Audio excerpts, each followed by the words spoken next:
Bienvenidos a Historias Boreales, Dinamarca y el Norte en español. El podcast donde exploramos el pasado y la cultura danesa y nórdica con episodios que van desde antes de los vikingos hasta nuestros días. Desde Copenhague, para hispanohablantes curiosos de todo el mundo, soy Paula Oropesa. En el episodio anterior hablamos de los primeros pobladores de los territorios que hoy son Dinamarca y de algunos hallazgos arqueológicos. Descubrimos cómo los antiguos cazadores seguían a los renos a través del hielo y cómo las pequeñas herramientas de hueso, los túmulos funerarios y los restos de viviendas nos permiten reconstruir una vida dura pero ingeniosa. En este episodio avanzamos hasta la Edad del Bronce, donde la vida se hace aún más interesante. La metalurgia llega a estas tierras. El primer bronce que llegó a Dinamarca vino de Europa Central. Los centros ricos en este metal, al producir más y tener excedente, lo usaban para comerciar. Por el mar Báltico circulaban también materiales como el ámbar danés, conocido como el oro del norte, que se intercambiaba por metales y otros bienes exóticos. Era aceptado como el mismo bronce en todas las zonas y países y tenía un valor comercial muy alto. Cuando nuestros antepasados lo conocieron, no hubo vuelta atrás. Con la llegada del bronce llegan también nuevos conocimientos, nuevas artes como la fundición de los metales, la orfebrería, creación de joyería fina, herramientas pequeñas también. Todo esto se ve reflejado en escudos, en joyas. Asimismo, también llevan nuevas técnicas para construir y nuevas formas de organización social y política, inspiradas en las que ya habían en el sur. También se acentuó la división social. El poder se concentró en grupos que tenían la capacidad de acumular el metal, es decir, acumular riqueza, de poseer y de hacerse espadas, escudos, que no solo les daba poder, sino que les daba, no poder físico quiero decir, sino que les daba estatus, asimismo las joyas, que eran además objetos de trueque. Muchos jóvenes viajaban en busca de riqueza, en busca de patrimonio. Llevaban el ámbar, se embarcaban hacia el sur. Estas embarcaciones ya eran mejores, eran más resistentes que aquellas de las que hablamos en el episodio pasado. Unos se hacían marineros, otros guerreros y otros comerciantes. Esto era común, viajar para intercambiar este ámbar por bronce o por oro. Esto se sabe por la cantidad de metales que se han encontrado, cobre, estaño que se ha encontrado en el norte, y de ámbar que se ha encontrado en zonas como Grecia, en la Grecia de los palacios, en objetos de orfebrería. Alrededor de 1500 años antes de Cristo, la cultura micénica en Grecia era una cultura ya de palacios, donde el poder estaba centralizado alrededor de riquezas, como los metales, especialmente bronce y oro. Esto se dice que estas influencias vinieron junto con comerciantes que iban y venían. Recordemos que Mesopotamia y Egipto fueron los primeros lugares donde se utilizó el bronce. Más tarde se extendió por Grecia, Europa del oeste, Europa occidental y finalmente llegó a los países nórdicos. En esta época, Dinamarca era una región de aldeas pequeñas que estaban dispersas y estaban rodeadas por un paisaje dominado por bosques, lagos, los fiordos la costa, ¿no? La sociedad se organiza en torno a clanes y familias y había una creciente jerarquización, como dijimos antes, que es visible en las tumbas y en los artefactos que han quedado. Eso, la vida diaria de estas gentes se enriqueció con hachas, con espadas, escudos, joyas y todo tipo de avalorios. Y en las zonas donde se han encontrado más objetos o incluso más bronce, aunque no se sepa qué objetos son, se supone que es donde estaban los centros de poder con los jefes locales de los diferentes territorios. A través de la península de Jutlandia hay un camino trazado y muchas aldeas y restos de granjas. Algunos tenían establos, tenían esclavos ya, y bueno, son los rastros que dejó esta cultura y las tumbas también de los jefes o de la clase alta. Algunas de estas riquezas se han encontrado en túmulos, estos enterramientos de los que hablamos en el episodio anterior.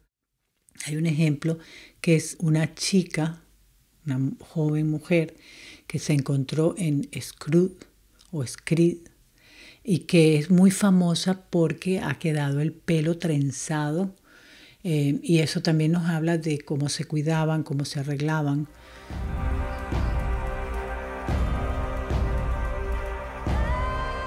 Hablemos de sus creencias. Posiblemente el bronce les proporcionó una experiencia mística y tenía un valor mágico. Con él se podían crear cosas hermosas, sólidas, más sólidas.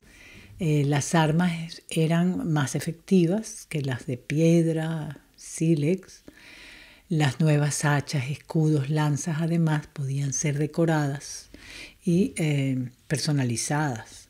Aunque no tenemos textos escritos de esta época, los hallazgos arqueológicos nos dan pistas sobre sus creencias y prácticas.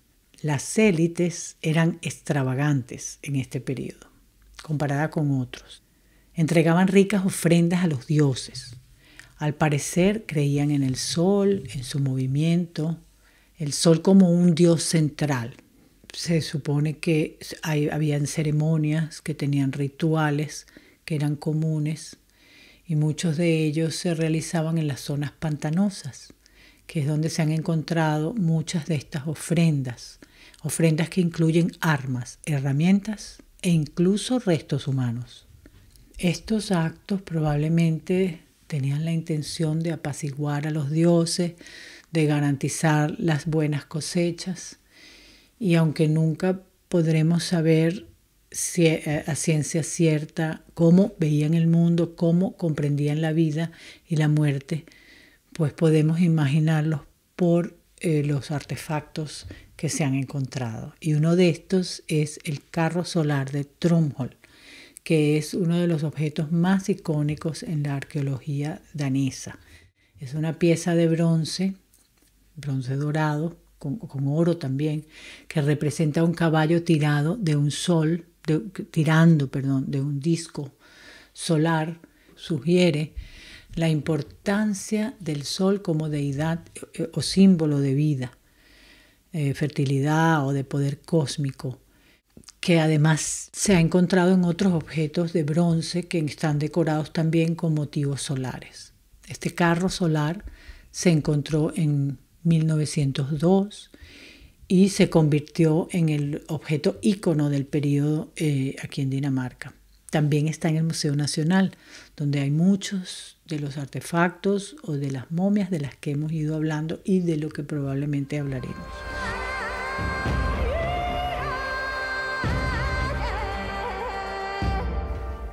Este periodo entre 1400 y 1300 años antes de Cristo se considera una especie de edad de oro.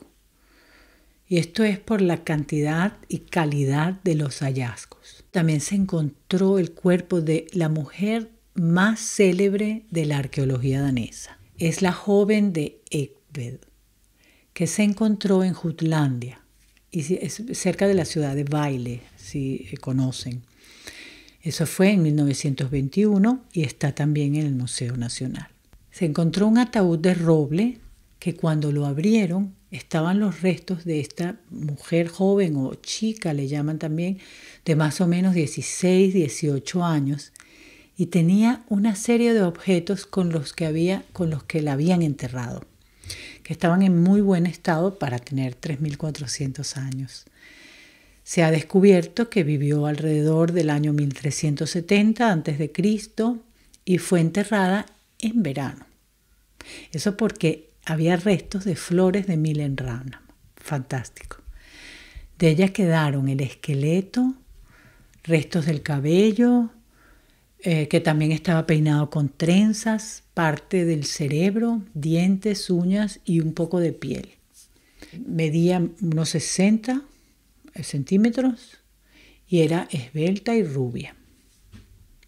Llevaba una ropa que todavía se puede ver en el museo, un suéter corto, una falda hecha de cordones. Esto también indica que era verano, un cinturón con un cinturón de bronce decorado, brazaletes, anillos y peine de cuerno. En este ataúd además se encontró un pequeño cubo de corteza y en el fondo había sedimento, un sedimento espeso y marrón, que al analizar encontraron que era un cubo que tenía algún tipo de bebida fermentada, probablemente un tipo de cerveza endulzada con miel. Esta bebida estaba hecha de arándanos rojos. Además, se encontraron granos de trigo, restos de musgo y grandes cantidades de polen de tilo, entre otras cosas. Increíble, ¿no? O sea, cómo todos estos objetos van contando cómo era la vida en hace 3.400 años. También, como decíamos antes, se cuidaban, se arreglaban. Se pueden, algunas de las momias, hay unos análisis muy interesantes de lo que comían. Aquí tenemos de lo que bebían. Por cierto, en el Museo Nacional hay una cerveza con el nombre de Egbert, una cerveza especial, histórica, elaborada con una receta de 3.000 años de antigüedad y se puede comprar en la página web Brauerie des Kents si algunos quieren, y se puede ver, está el link en la tienda del Museo Nacional. Se creía que era danesa, pero en 2015 se le hizo un estudio de ADN y se supo que venía del sur de Alemania, lo que cambió mucho los datos y la narración o el relato de este periodo. Pues esto lo hemos visto también en el episodio anterior, cuando una de las momias del pantano se creyó hasta 2014 que era una mujer y se supo que era un hombre, pero que no era muy alto. Esta chica pertenecía a una buena familia. Esto se sabe por el tipo de objetos, por la cantidad de bronce que llevaba. Quizás llegó aquí con uno de los jóvenes comerciantes de ámbar de los que hablamos antes. En el camino murió su hijo, de 5 o de 6 años, porque había huesos de esqueleto de un niño.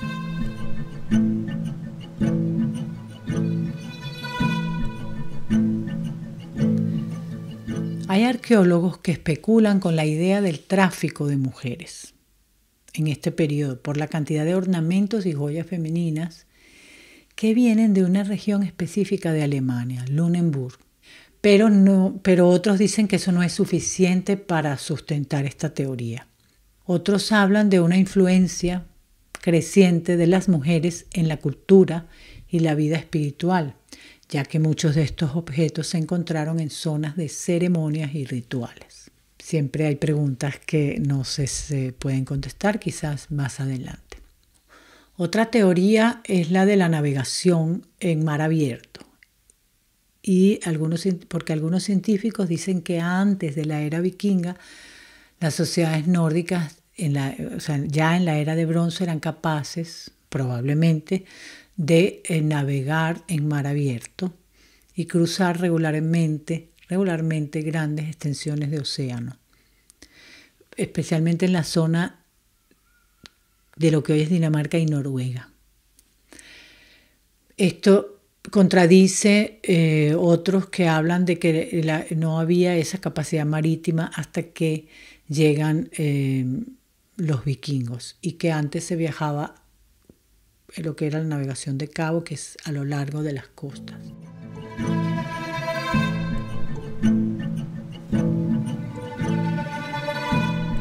En esta zona se habla del periodo o de la edad de hierro entre 500 años antes de Cristo hasta el 800 después de Cristo.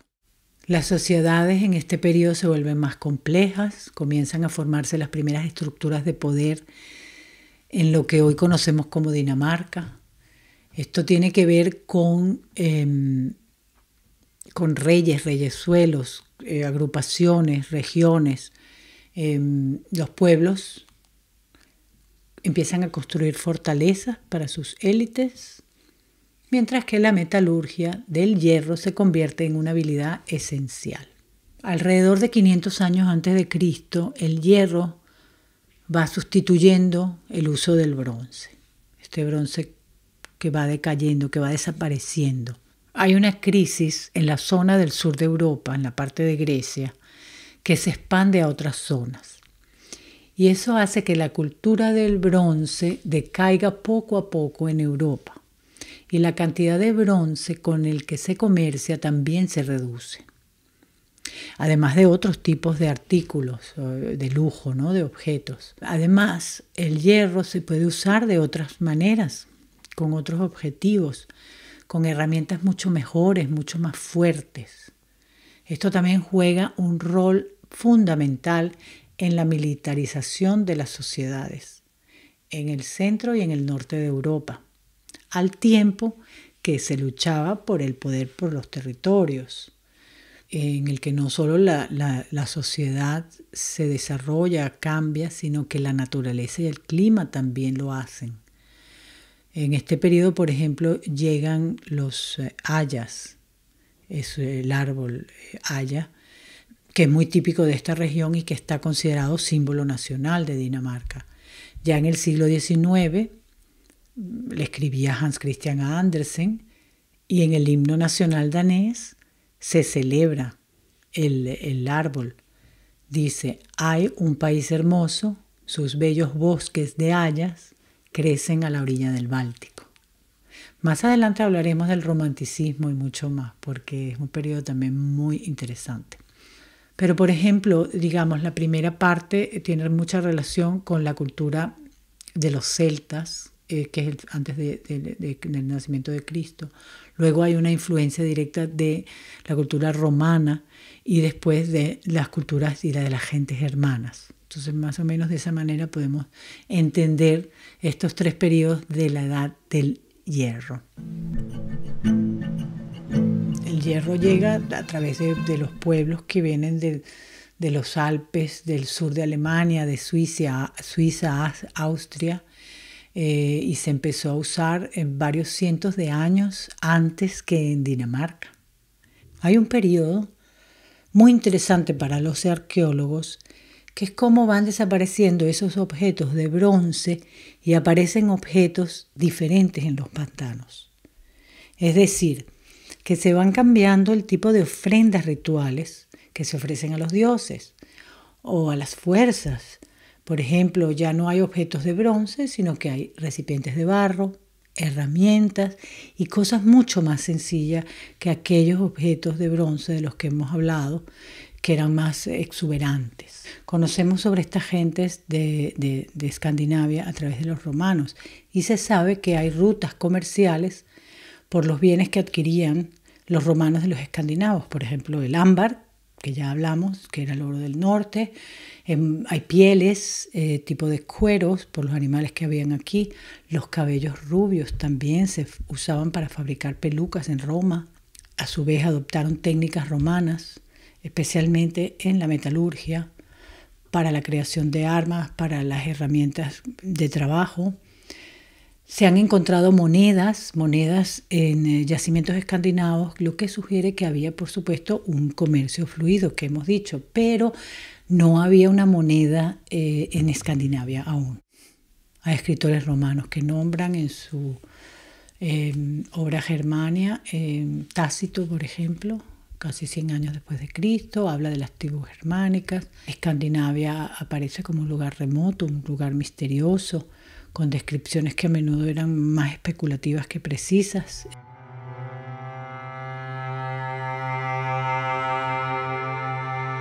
Alrededor del siglo II aparecen las primeras inscripciones rúnicas.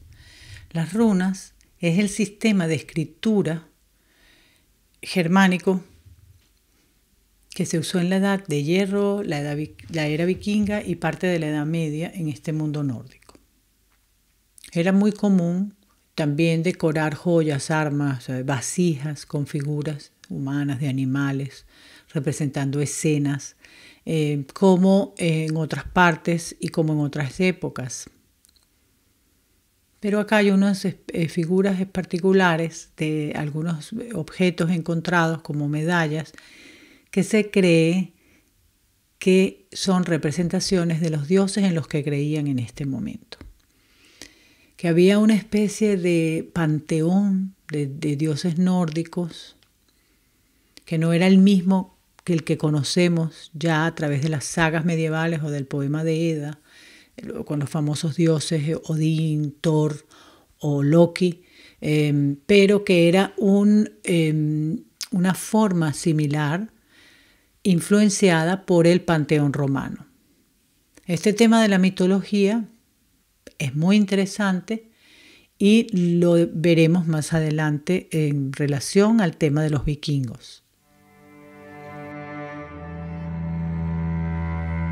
Estos nuevos dioses que aparecen en la Edad del Hierro son diferentes a los que había antes. Recordemos que lo que nos ha dejado la arqueología son representaciones que hablan de las creencias en el sol y posiblemente en otras fuerzas de la naturaleza.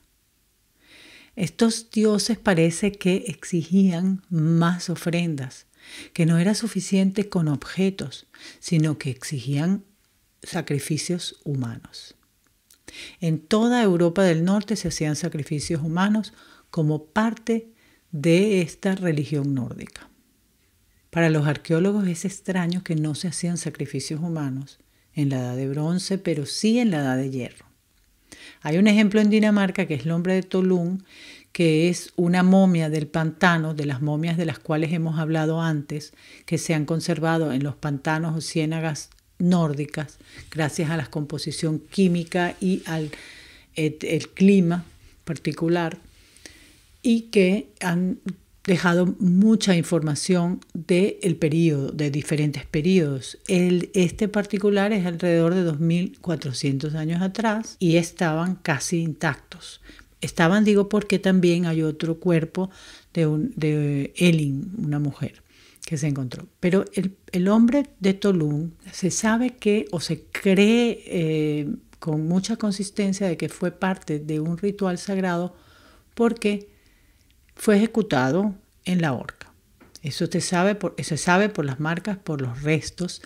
Y luego, cuando lo colocaron en el pantano, iba con los ojos cerrados, la boca cerrada. Eso indica que no fue tratado como cualquier criminal. Este hombre había comido cebada con semillas, posiblemente pescado, 12 horas o 24 horas antes de morir, 2400 años atrás. Esto no es solo un hallazgo, esto va acompañado de muchas otras ofrendas, como trenzas de cabellos, animales, vasijas con comida, objetos valiosos. Por eso se sabe que es una zona donde se realizaban sacrificios y cultos de distintos tipos.